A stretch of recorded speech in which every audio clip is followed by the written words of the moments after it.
In a busy grocery store filled with shoppers going about their day, a young mother named Lisa pushes her nearly empty cart down the aisles. She looks exhausted, her worn-out clothes and tired eyes telling a story of struggle. Her little daughter, Emma, walks beside her, holding onto the cart with innocent curiosity, pointing at the colorful items on the shelves. Lisa hesitates before picking up a loaf of bread, glancing at the price before sighing and placing it back. Every dollar counts, and today, she's trying to make the most of what little she has. Just a few steps away, a woman dressed in designer clothes, her blonde hair perfectly styled, stands with her overflowing cart. Her name is Victoria, a wealthy socialite who never had to worry about money. With an air of entitlement, she examines an expensive imported cheese, tossing it in her cart without a second thought. As she moves toward the produce section, she notices Lisa and Emma. At first, she simply watches, but then, seeing Lisa carefully counting her cash, before picking up a small bag of apples, she smirks. Victoria steps closer, her high heels clicking against the polished floor. "If you can't afford real food, maybe you shouldn't be shopping here," she says loud enough for those nearby to hear. Lisa stiffens, clutching the cart handle as she turns to face the woman. A few shoppers glance over, some with pity, others pretending not to notice. Emma's small fingers tighten around her mother's hand, sensing the tension. Lisa takes a deep breath, forcing herself to stay calm. "I'm just trying to buy food for my daughter," she says quietly. Victoria laughs, shaking her head. "Then maybe you should try a discount store. This place isn't for—" But before she can finish, an unexpected voice interrupts her. A deep authoritative voice cuts through the air, making everyone turn. "Excuse me, ma'am, but I think you should mind your own business." Lisa's eyes widen as she sees a man standing nearby, a kind yet firm expression on his face.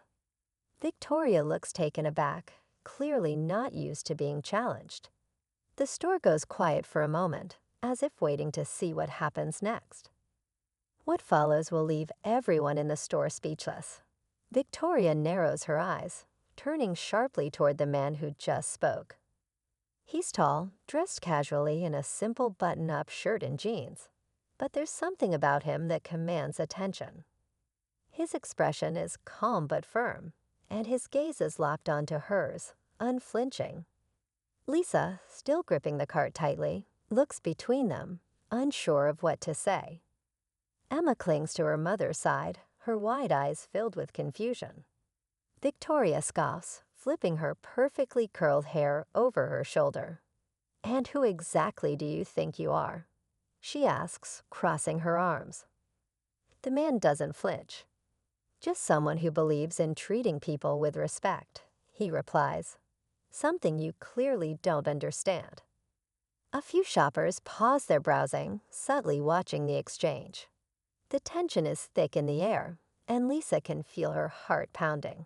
She hates being the center of attention, especially in moments like this.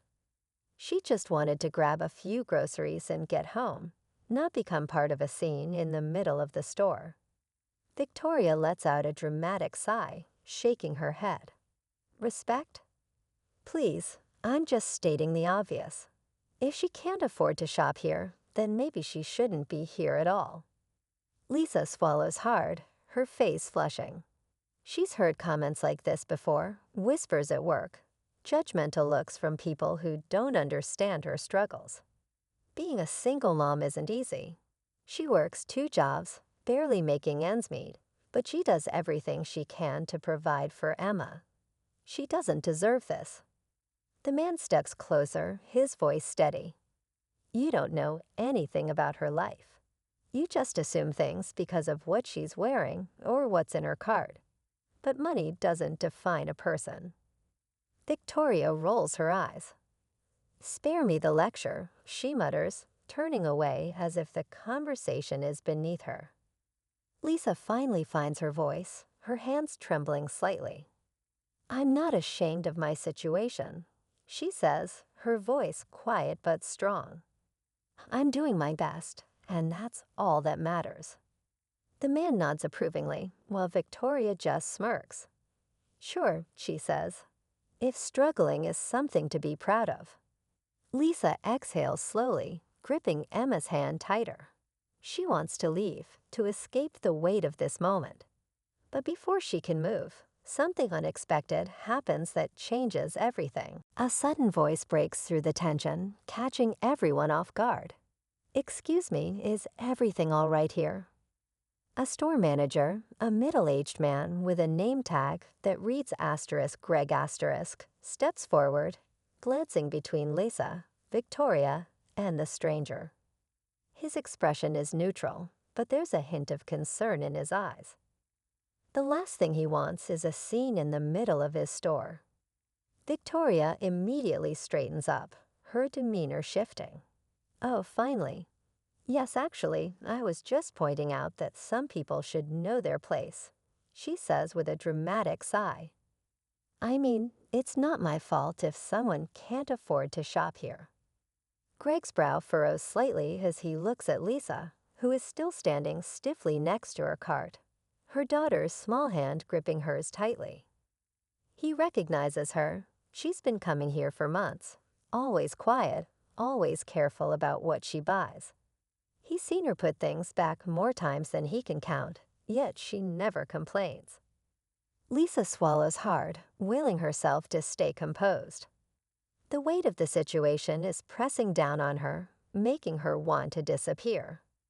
But before she can speak, the man who defended her steps in again. I don't think the problem here is Lisa, he says, his voice steady. The problem is people like who think money gives them the right to belittle others.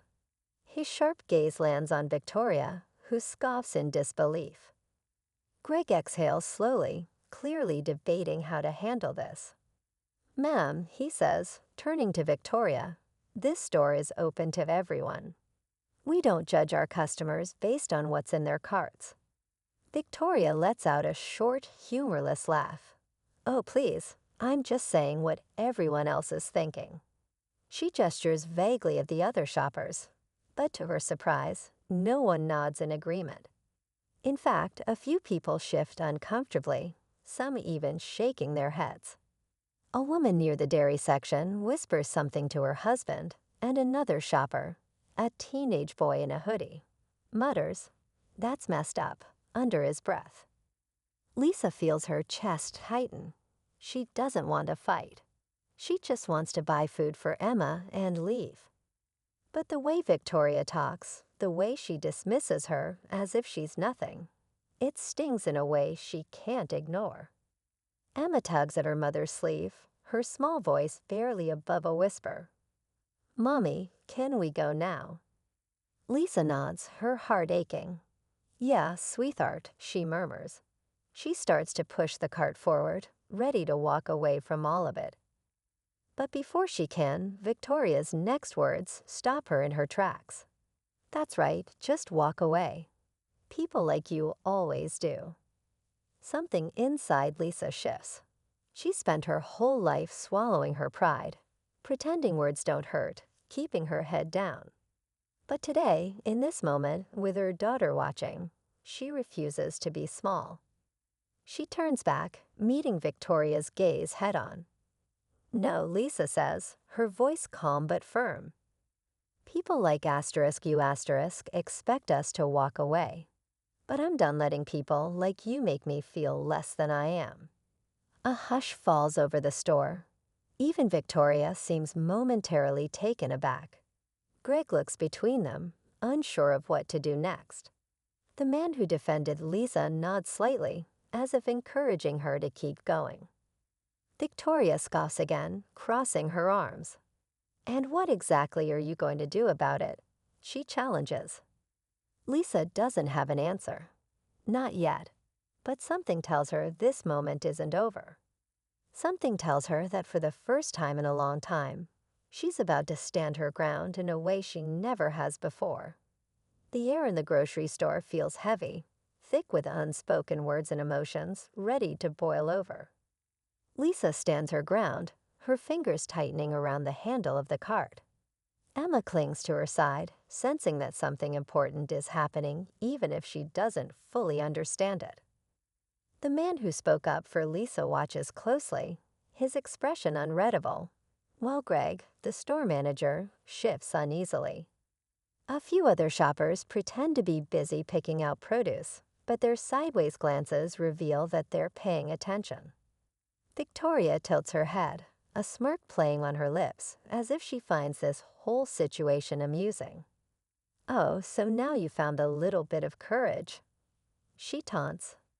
What are you expecting, some grand moment where the poor single mom teaches the rich woman a lesson? Please, the world doesn't work like that. Lisa feels a familiar sting at Victoria's words. They remind her of all the times she's been dismissed, overlooked, and made to feel like she doesn't belong. But something is different this time. Maybe it's because Emma is standing right beside her, watching, observing everything.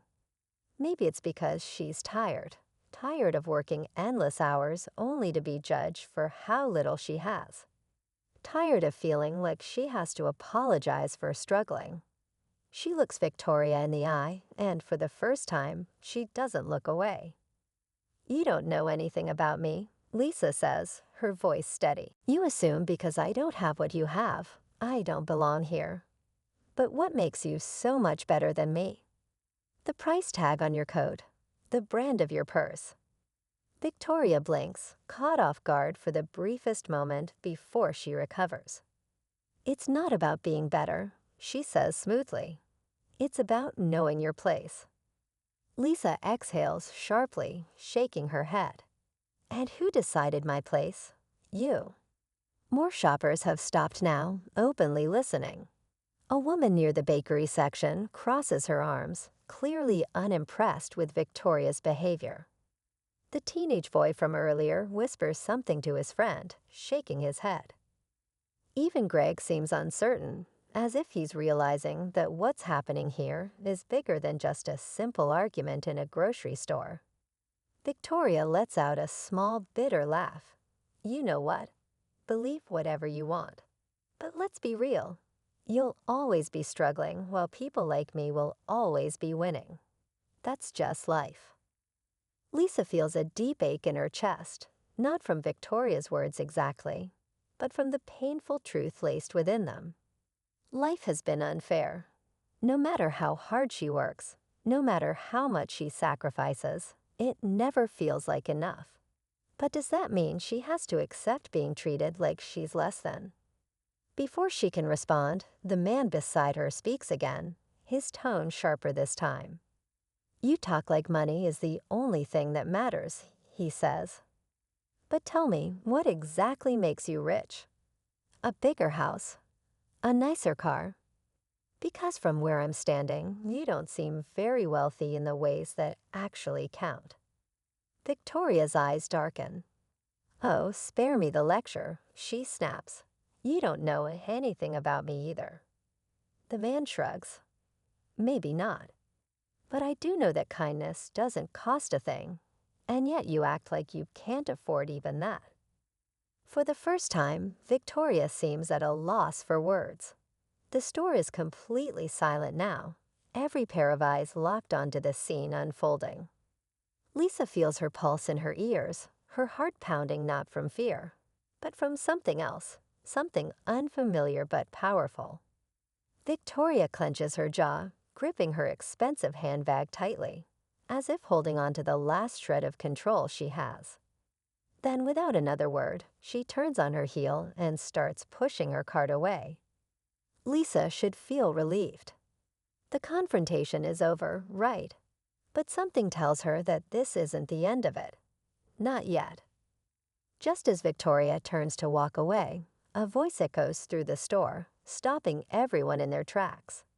"Wait a minute," a woman calls out. The crowd shifts slightly as an older lady steps forward. She's well-dressed but not flashy, her silver hair neatly pinned back. There's wisdom in her eyes, and when she looks at Victoria, there's something else, recognition. Lisa watches as Victoria hesitates, gripping the handle of her cart just a little too tightly. The confident smirk she wore moments ago falters, and for the first time, Lisa senses something beneath the arrogance, something almost like fear. The older woman tilts her head, studying Victoria closely. "I thought I recognized you," she says, her voice calm but firm. "Your name is Victoria, isn't it?" Victoria's posture stiffens. "And what if it is?" She replies, trying to sound unimpressed. The woman crosses her arms. "You don't remember me, do you?" She pauses for just a second, then adds, "But I remember asterisk you asterisk." Lisa glances at the man beside her, who looks just as curious as she feels. The tension in the air has shifted. Before, it was Lisa who was being judged, put under a microscope. But now, all eyes are on Victoria. Victoria lets out a forced laugh. "I have no idea who you are." But there's something uneasy in her voice, something just slightly off. The woman smiles, but it's not a friendly smile. It's knowing, almost sad. "I was your mother's housekeeper," she says, "for 6 years." A few quiet gasps ripple through the crowd. Lisa's breath catches in her throat as she watches Victoria's face pale. The older woman continues, her voice steady. "I remember you as a little girl. You were never cruel, not back then. You were just lonely." Victoria's eyes dart around, as if looking for an escape. "This is ridiculous," she mutters, gripping her purse strap tightly. "You must be mistaken." The woman shakes her head. "I'm not. I used to watch you sit at that big dining table, eating dinner all alone because your parents were too busy. I remember how you used to sneak into the kitchen to sit with me instead. You told me you liked the way I cooked better than your own chef's meals." She pauses, watching Victoria closely. "But somewhere along the way, you changed. You became just like them." The silence in the store is suffocating. Victoria's fingers tremble slightly at her side, but her expression remains locked in a mask of indifference. "I don't know what you're talking about," she says, but her voice lacks the sharp confidence it had before. Lisa stares at her, the weight of this revelation settling in. This woman, who had just moments ago looked at Lisa like she was nothing, hadn't always been like this. Somewhere in her past, she had known what it felt like to be overlooked, to be small. And yet she had chosen to become the very thing that once hurt her.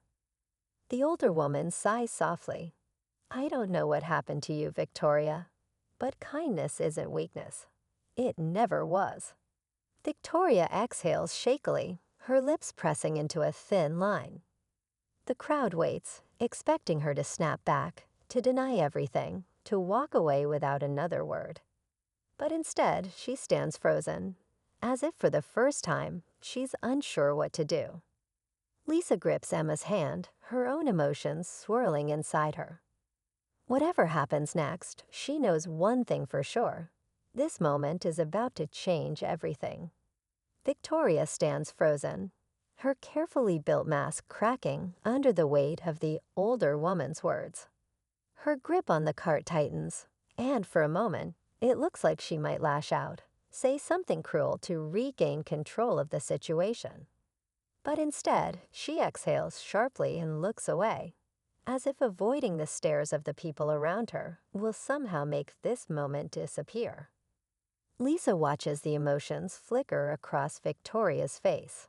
Anger, denial, something almost like regret. For the first time, she doesn't see a woman who has everything. She sees someone trapped by the expectations she's placed on herself. Someone who once knew loneliness but had chosen to hide behind wealth and power rather than confront it.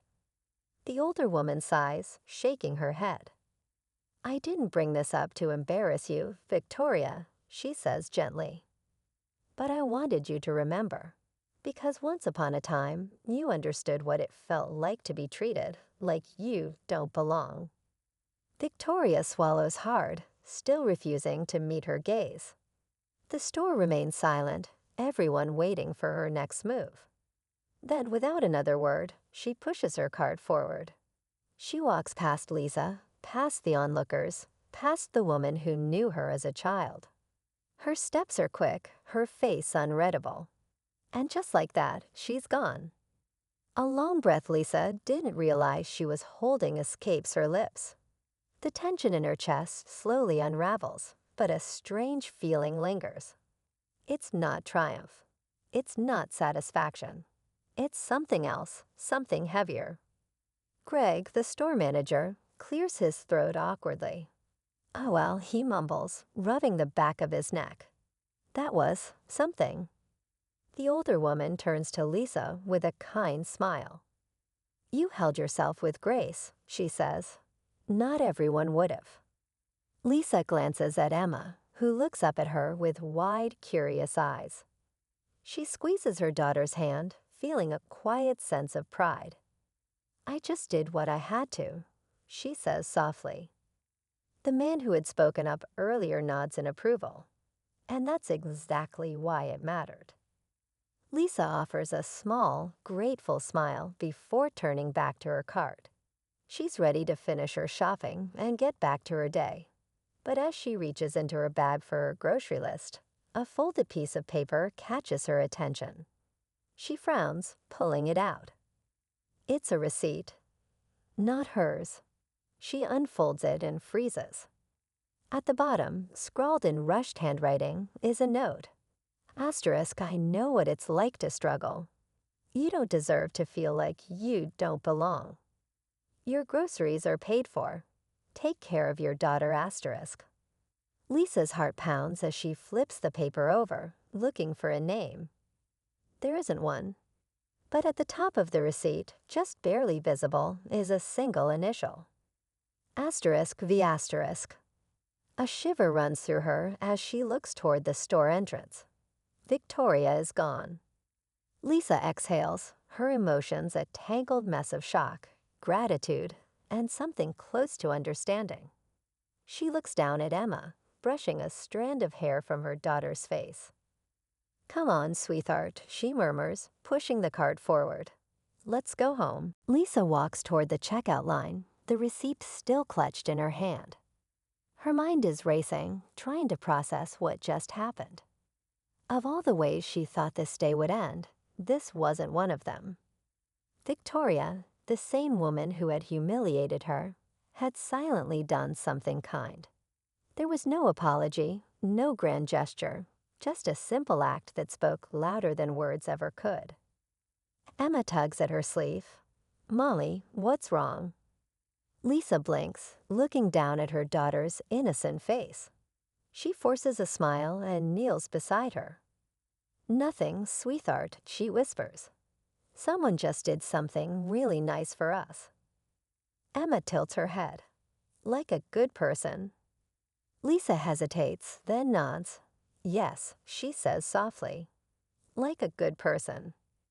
As they finish checking out, Lisa can't help but look toward the store entrance one more time. But Victoria is nowhere to be seen. Maybe she didn't want to be thanked. Maybe this was her way of making peace with whatever past she carried. Walking outside, Lisa takes a deep breath, feeling the weight of the day finally lift. The world looks the same, but something inside her has shifted. She had walked into that store feeling small, feeling like she had to prove she belonged. But now she realizes that she never needed anyone else's approval. The kindness of a stranger, the courage to stand her ground, the reminder that even people who seem the coldest might still have warmth buried somewhere inside them. As they reach the car, Emma suddenly grins. Mommy, can we get ice cream? Lisa laughs, shaking her head at her daughter's ability to move on so quickly. Maybe that was the real lesson in all of this. Life goes on, no matter what happens. You know what? She says, buckling Emma into her seat.